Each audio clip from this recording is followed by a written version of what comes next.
Hello, everyone. My name is Dr. Jessica Ortega, and I'm a senior staff psychologist.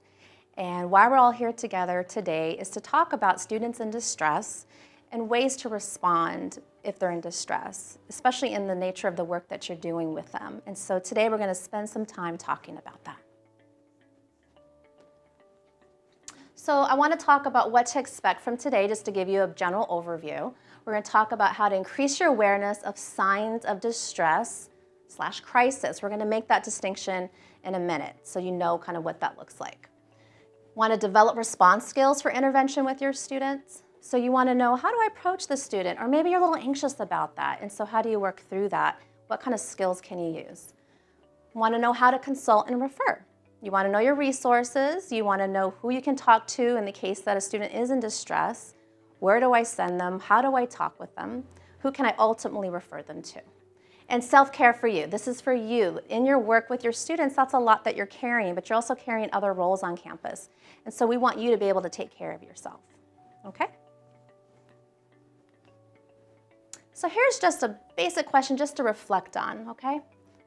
What are your fears, concerns, or worries in helping a student in crisis? Some of us have been in crisis situations and maybe we're great in those situations.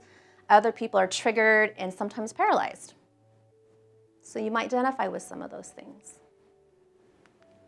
Crisis happens for all of us. All of us have gone through something. Sometimes it's an existential crisis, it's an identity thing, and sometimes it's a real, like say, natural disaster. There's different situations that can happen in our lives.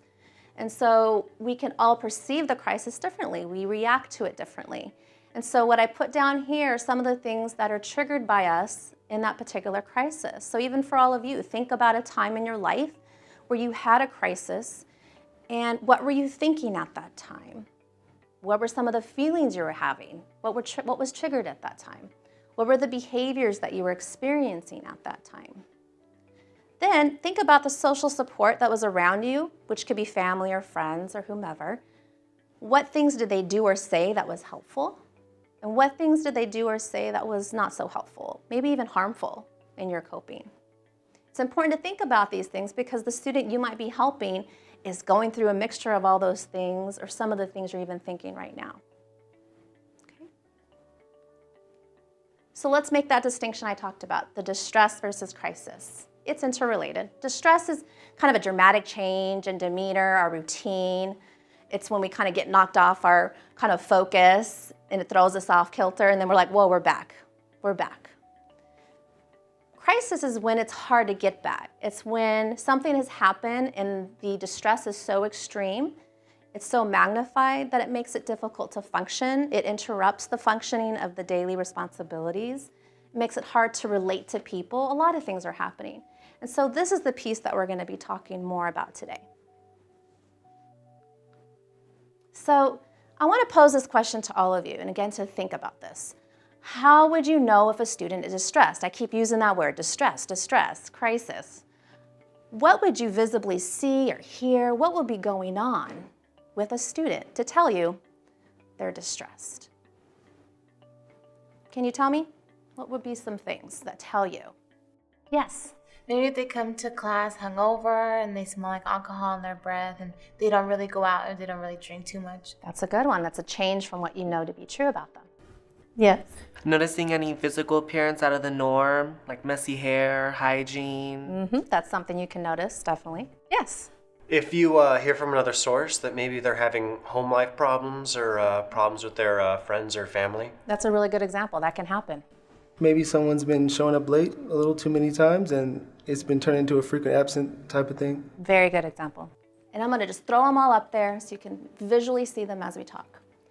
You might, as a grad student, see some of your students academically struggling. You might notice that they were once turning in all their homework, they're turning in all their assignments, they're coming to office hours with you. However, now they're not doing that. They're absent from class and you're concerned. Physical appearance, we talked about this, some of the hygiene or grooming changes that can be happening. You may even smell alcohol in their breath that was never there before. Things like that that don't seem consistent with that person, okay? Some other areas, safety risk indicators. They may verbally or demonstrate something of risk. You're wondering if they're even thinking about hurting themselves because maybe another peer of theirs came to you to talk to you about their concerns of hopelessness. They're feeling worthless. They're saying things like, what's the point? I got an F, I failed this, I'm not going to get into med school. That is worrisome to you. And some of the psychological indicators, sometimes the student might come directly to you or via another peer and say some things about some personal distress that's going on, maybe in their family, maybe they lost a parent, maybe they lost a dear close friend. There's something going on that's saying there's some distress. So how would you determine distress? We've talked about the signs, things you can kind of look for. These are some questions you can ask yourself to really hone in to determine if there's distress. Does the behavior that the student exhibits seem out of the ordinary? We kept looking at distress versus crisis, right? Do we notice anything that's shifting in what's ordinary from what you've seen in that student? Does the behavior place anyone, including the person in question, in a life-threatening situation? This might be clearer, right, if it's life-threatening. It's something that we might know the reaction to. Let's call the police. Is the behavior that the student is exhibiting getting worse, less frequent? Is it better? Again, noticing those changes. And do you believe that it's appropriate for you to deal with a particular problem, or is it probably beyond what you can handle?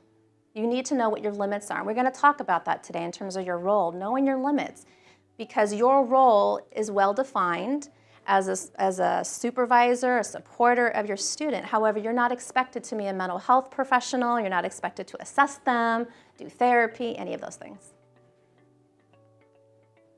So let's talk a little bit about this. Let's talk about the actual skills and when you're interacting with that student. And it does depend on your rapport with the student. Either you know them really well or they're just kind of another face in your class. Awareness. What do you observe or know about the student's concerns? Again, going back to the changes, what have you been noticing about that particular student? You're just kind of laying your eyes on them. And when you're doing that, you're paying attention to some of these things. So nonverbal. Nonverbal means what? Body language or eye contact, nodding our heads, attentively listening without saying anything. Okay, even vocalisms, things like that. But we're paying attention if it's in the construct, in the environment of you teaching them or supervising them, you're in a lab with them, maybe they're not paying attention as much, maybe they're slouched over, they're falling asleep, things that you didn't notice before. You can tell these different things, right?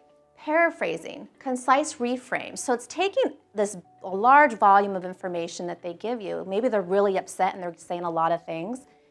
You make it very concise, use your own words, and that demonstrates to them that you're paying attention. And reflection. So when you're reflecting back what they feel, again, you're paying attention to the emotional underlying feeling, okay? So you can say things like you seem upset, or what you just said seems really frustrating to you. It must be really difficult to feel that way. You're really drawing to the emotional label. So let's move on. Once you're kind of attending to them, you're listening to them, you're paying attention, you're paraphrasing, you're understanding what they emotionally could be going through, you want to think about some questions you're going to be asking, right? It depends where their emotionality is. So some closed questions are good when you have a person that's really not speaking as much, they're really lethargic, they seem maybe really depressed.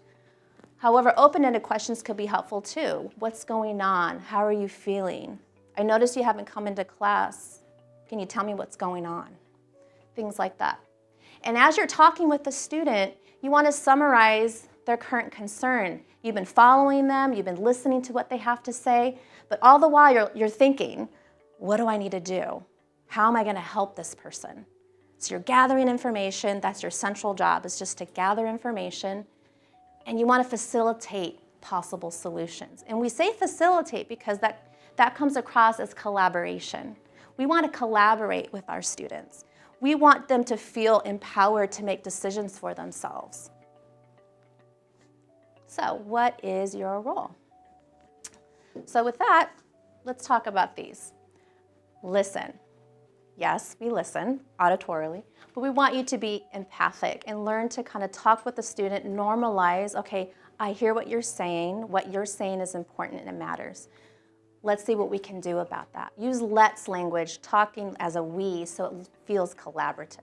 Normalizing, you want to reassure the student that college students go through a lot of different things. And actually, the people that go to the counseling center or seek help from a professional, it's for a lot of different reasons. So you can normalize. They go in for relationship issues. They go in for things related to academics, changing majors, all kinds of things. And so it helps normalize why you would go to the counseling center or somewhere for help. It doesn't have to be the counseling center. It could be just someone that's a professional.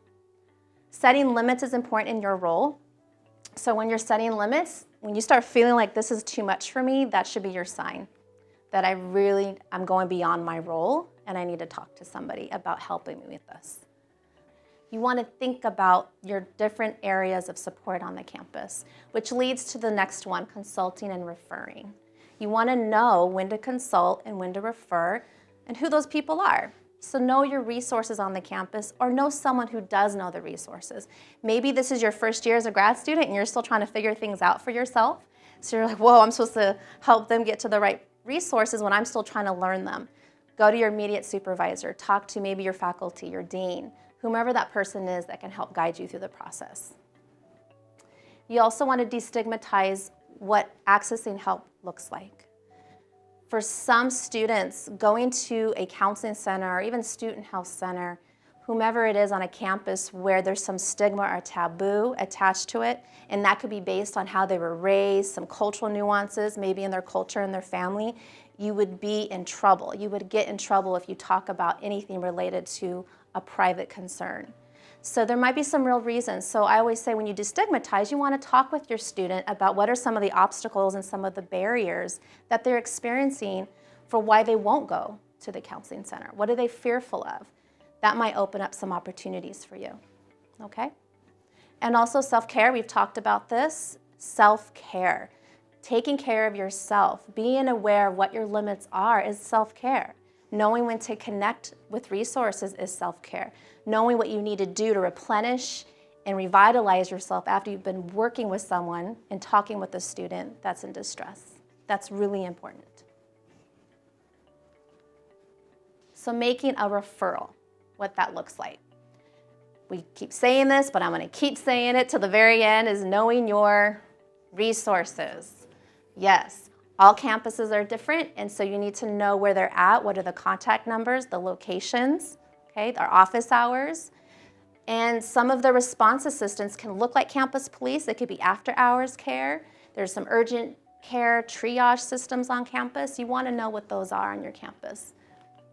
And you can see a lot of that information online. There's a link right here to the Red Folder Initiative that is through the University of California Office of the President, and it provides all the different information across the different campuses. So you just click on your respective campus, and you would find the information of some of the things we've been talking about today in terms of the signs of distress, how you would connect with someone, what are the listing of the resources, things like that.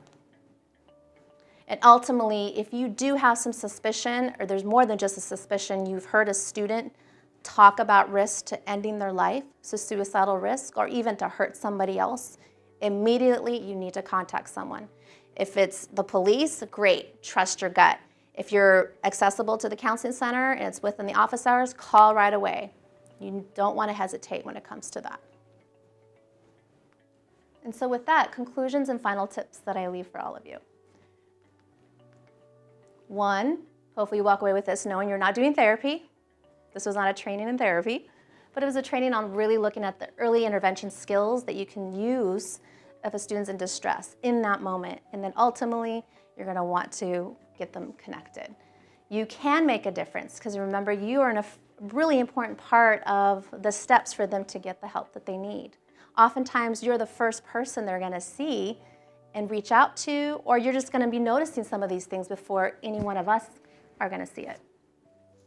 Refer, refer, refer. That's what we want you to do. Refer.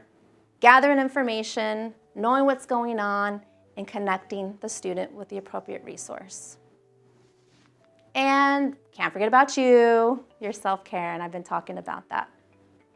Don't forget about that. And so with that, I want to thank all of you for being here, being so attentive. If there's any questions you might be having, feel free to contact me or anyone at your respective campuses, or definitely connect with your mental health professionals on your campuses. Thank you so much. For more information about mental health services offered on your campus and training for graduate research and teaching assistants, contact Counseling and Psychological Services at 858-534-3755 or visit our website